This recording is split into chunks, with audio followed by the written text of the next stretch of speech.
नमस्कार, 20 news 24x7 में आप लोगों को स्वागत है। जी हाँ, नीलम्बुर आयशा धर्म का नाम पर हिंसा और गोली का सामना करने वाली का एक कलाकार। बात साल 1953 की है। नीलम्बुर आयशा उस वक्त केवल 18 साल की थी। जिस वक्त वो स्टेज पर एक डायलॉग बोल रही थी, ठीक उसी वक्त एक गोली उनके पास से हवा को चीरती हुई निकल गई। नीलम्बुर आयशा अब 87 साल की हो चुकी है। केरल का नीलम्बुर शहर, ये नाम उन्होंने स्टेज पर अपने नाम के रूप में अपना लिया था। मैं अपने घर में बैठी उस वक्त को याद करती हूँ। मैं उस समय चलते चलते डायलॉग बोल रही थी, इसीलिए बच गई। गोली स्टेज के पीछे लगे पर्दे में लग के निकल गया। हमलावर का निशाना पर रहे कई लोग में से आयशा भी एक थी। उस दौर में धार्मिक रूढ़िवाद से प्रेरित लोगों को मानना था कि मुस्लिम महिलाओं को एक्टिंग नहीं करना चाहिए। वो आयशा का एक्टिंग करने से रोकना चाहता था।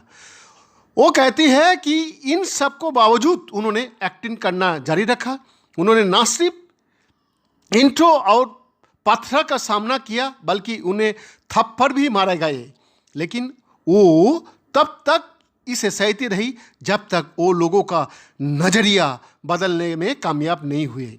बीते महीने आयशा पहली कतार में बैठी उसी नाटक का स्टेज पर देख रही थी, जिसे करने के दौरान दर्शकों को पहले उन पर गोली चली थी। नई पीढ़ी का कलाकार दर्शकों के सामने इज्जू नल्लरू मनसनाकन मक्खू के नए संस्करण का मंचन कर रहे थे। इस नाटक की शुरुआत आयशा पर गोली चलने की घटना से होती है। फिर आगे इसमें मुसलमानों का बीच धार्मिक कट्टरता को लेकर चर्चा होती है। नाटक का काफ़ी हिस्सा पहले किए गए नाटक की तरह ही है।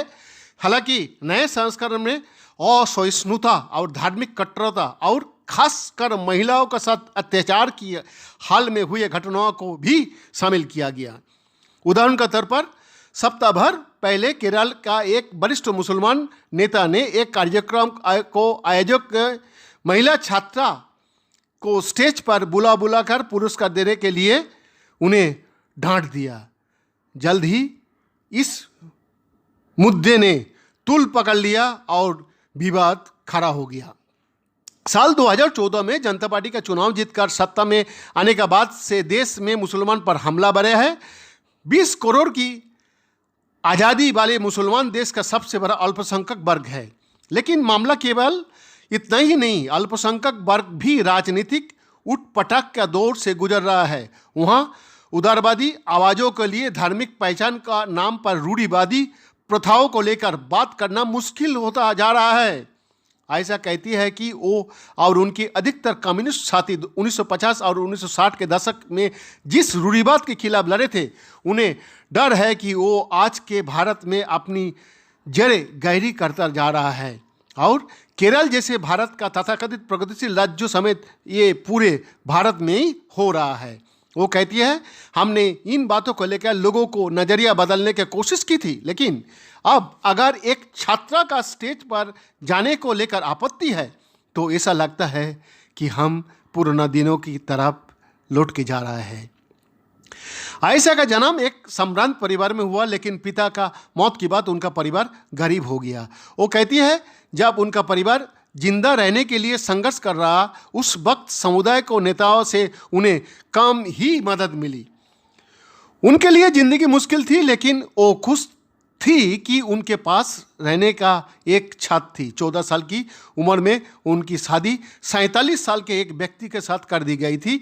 शादी को 4 दिन बाद आयशा शादी तोड़कर वापस अपने घर में आ गए। बाद में जब उन्हें पता चला कि वो गर्भवती है तो उन्होंने अपने पति से तलाक भी ले लिया था।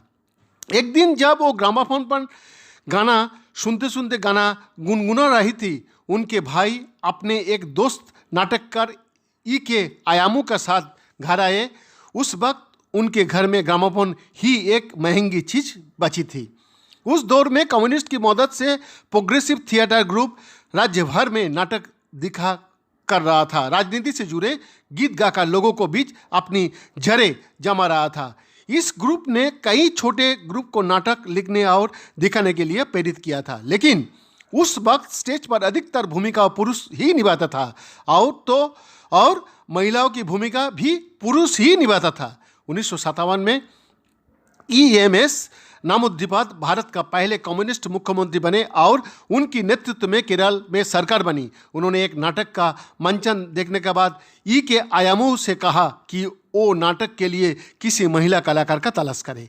आयामू ने जब आयशा का गीत गाते हुए सुना, उन्होंने उनसे पूछा कि क्या वो एक नाटक में जमीला नाम का एक किरदार का भूमिका निभाएंगे। उस नाटक में ये एक गृहिणी का किरदार था और चुनौतीपूर्ण भी था।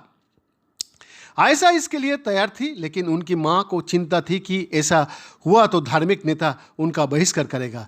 आयशा कहती है, मैंने मां से कहा कि जब हम मुश्किल में थे तो वो हमारी मदद करने नहीं आए थे, तो फिर आप वो हमें सजा कैसे दे और कैसे दे सकता है। ये नाटक हिट साबित हुआ, लेकिन उससे कई हल्के में हलचल पैदा कर दिया। वैद्यनाथ दास का रिपोर्ट, बीरसा न्यूज़ 24/7।